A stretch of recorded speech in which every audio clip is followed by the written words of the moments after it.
Assalamualaikum warahmatullahi wabarakatuh. Kami dari kelompok 6 ingin menjelaskan tentang penulisan unsur serapan. Berikut adalah anggota kelompok 6 yang ikut serta dalam menjelaskan materi ini.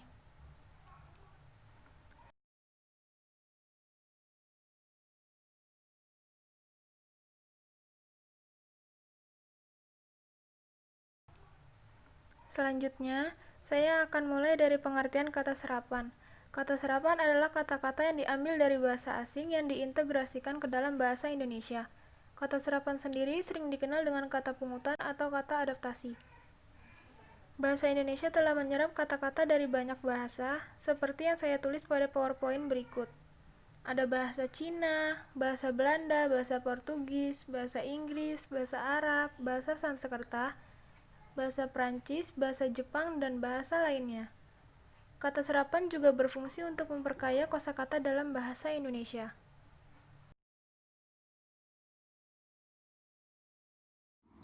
Penulisan unsur serapan. Dalam perkembangannya, bahasa Indonesia menyerap unsur dari berbagai bahasa, baik dari bahasa daerah seperti bahasa Jawa, Sunda, dan Bali, maupun dari bahasa asing seperti bahasa Sanskerta, Arab, Portugis, Belanda, Cina, dan Inggris. Berdasarkan taraf integrasinya, unsur serapan dalam bahasa Indonesia dapat dibagi menjadi dua kelompok besar.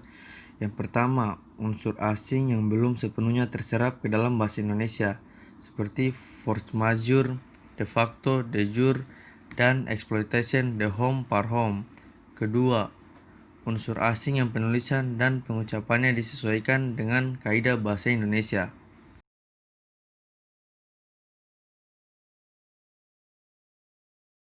Macam dan sumber bentuk serapan.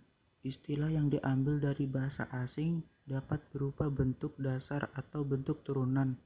Pada prinsipnya dipilih bentuk tunggal kecuali kalau konteksnya condong pada bentuk jamak. Pemilihan bentuk tersebut dilakukan dengan pertimbangan 1.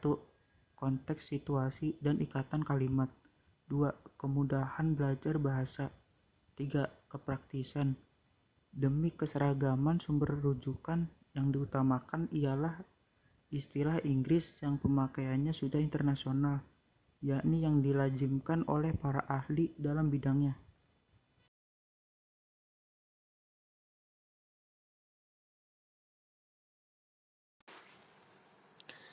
Dampak positif negatif dari penggunaan kata-kata serapan.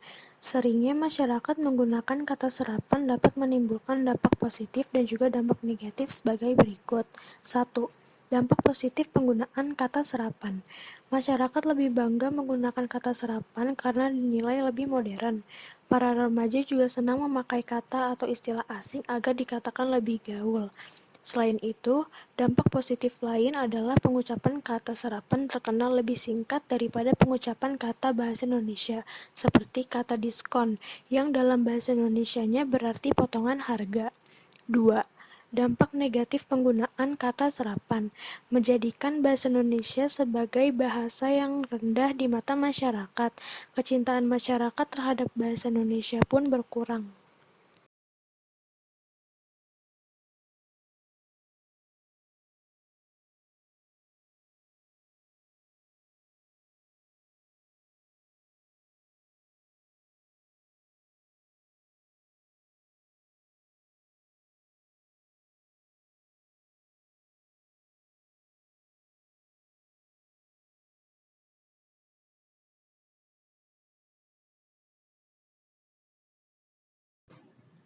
Jenis-jenis unsur serapan.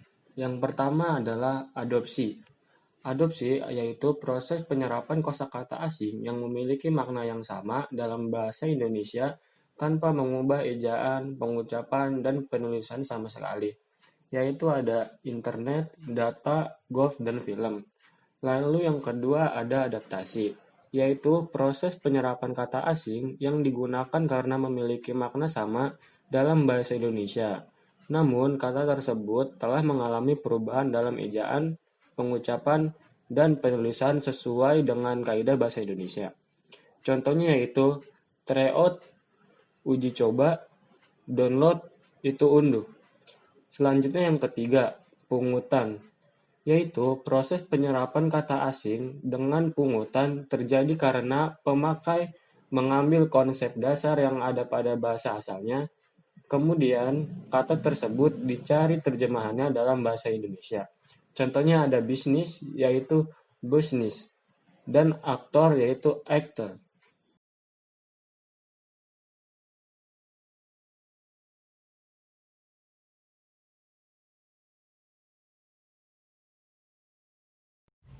Contoh-contoh penulisan kata serapan dan kekeliruannya dalam penggunaannya.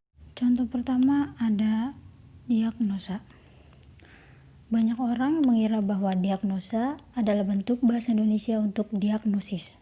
Padahal bentuk yang baku adalah diagnosis, bukan diagnosa. Selanjutnya ada respon. Bentuk yang baku untuk kata ini adalah respons dengan huruf S.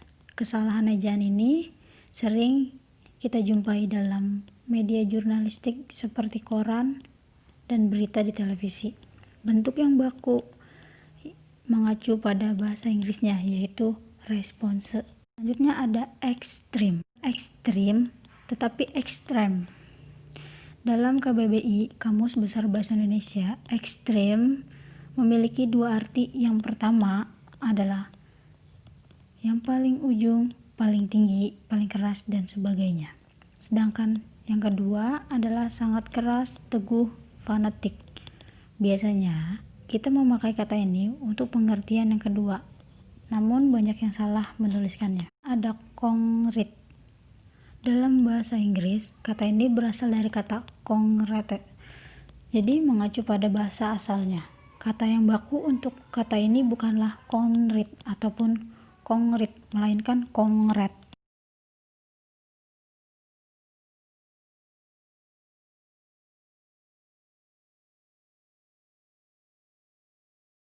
Ada objek.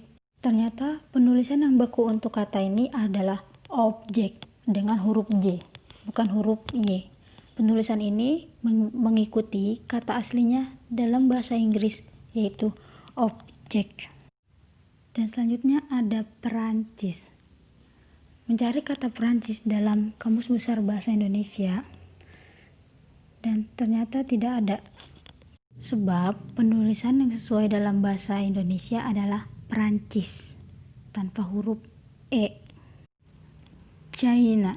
Penulisan nama negara ini dengan huruf H setelah huruf C merupakan penulisan dalam bahasa Inggris. Sedangkan penulisan yang benar dalam bahasa Indonesia adalah Cina tanpa huruf H. Jadi, jika kamu menuliskannya dengan huruf H, pastikan untuk menuliskannya dengan front miring. Selanjutnya ada sosial media. Kata bahasa Inggris untuk kata ini adalah social media. Karena itu, ketika diserap ke dalam bahasa Indonesia, seharusnya menjadi media sosial, bukan sosial media.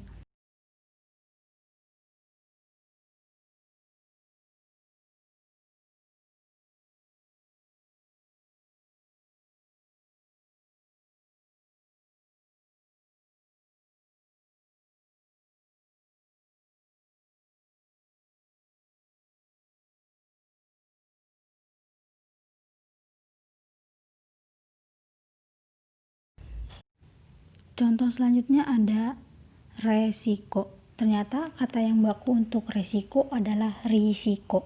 Kata ini berasal dari bahasa Inggris, yaitu risk yang berarti akibat yang kurang menyenangkan atau merugikan dari suatu tindakan atau perbuatan. Selanjutnya ada aktivitas. Ketika kata aktif diserap ke dalam bahasa Indonesia, penulisan yang benar adalah aktif dengan huruf F. Tetapi berbeda dengan activity, mengacu dari kata asalnya dalam bahasa Inggris. Kata serapan dalam bahasa Indonesia pun menggunakan huruf V, yaitu aktivitas. Hal yang sama juga berlaku untuk objek, objektif, dan objektivitas. Selanjutnya ada praktek. Kata aslinya dalam bahasa Inggris adalah practice, sehingga ketika diserap ke dalam bahasa Indonesia akan berubah menjadi praktik dan bukannya praktek. Penggunaan bahasa daerah membuat sebagian besar orang lebih akrab dengan kata praktek yang sebenarnya tidak baku ini. Selanjutnya ada analisa. Kata yang baku untuk analisa adalah analisis.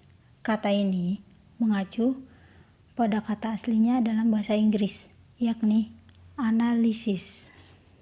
Dan contoh yang terakhir ada frustasi. Bukan frustasi, tapi frustrasi. Ya, lagi-lagi penulisan kata yang baku ini mengacu pada aslinya dalam bahasa Inggris, yaitu frustration. Dan sekian dari kelompok kami, kelompok 6.